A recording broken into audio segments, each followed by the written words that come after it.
Olá! Hoje nossa análise foca no capítulo 2 do Apocalipse.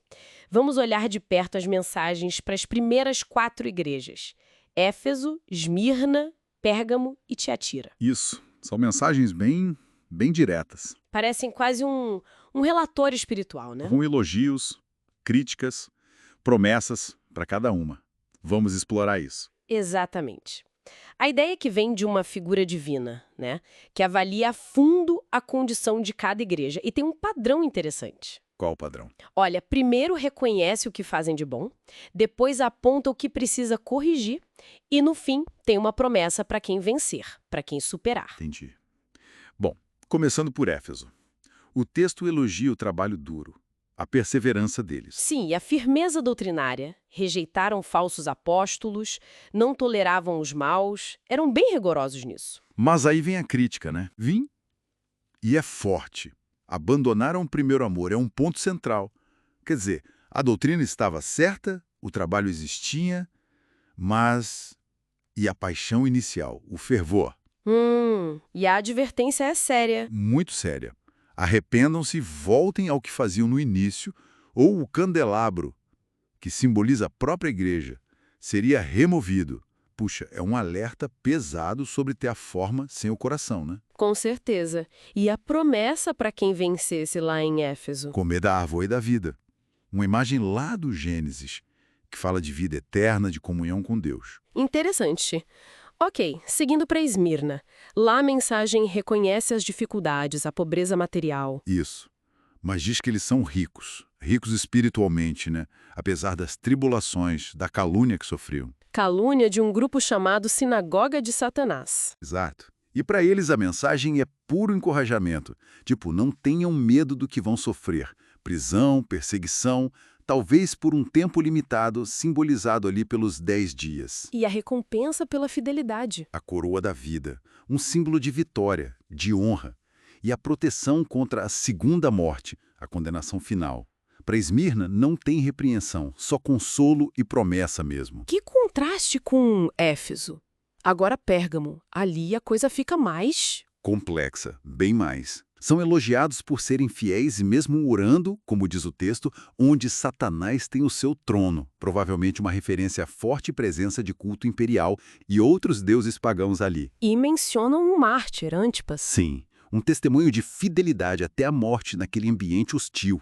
Isso é notável. Mas sempre tem um mas, parece. Pois é, a crítica é que toleravam gente lá dentro que seguia ensinos problemáticos.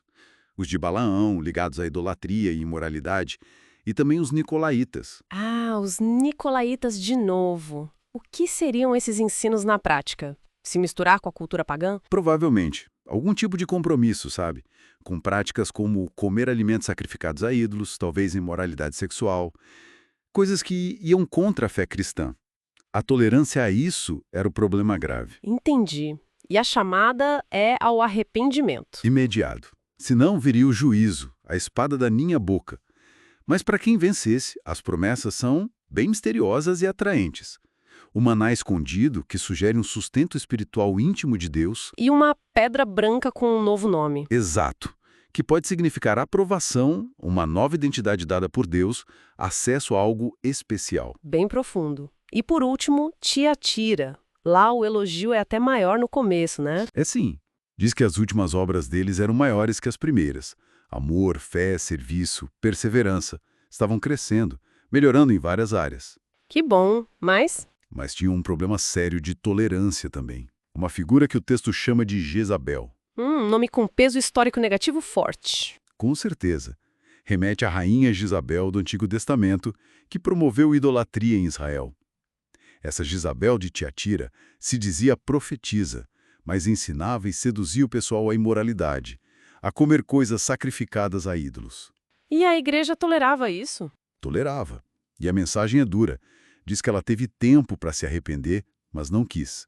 Então anuncia um juízo bem pesado para ela e para os seguidores dela. Nossa! E para os que não seguiram esses ensinos? A orientação é: conservem o que vocês têm até que eu venha. Tipo, perseverem no caminho certo. E a promessa para o vencedor em Tiatira é incrível. Autoridade sobre as nações, reinar com Cristo. E receber a estrela da manhã. É outro símbolo de Cristo. da esperança da glória futura. Então, olhando para as 4, fica claro esse padrão. Deus conhece tudo, o bom e o ruim.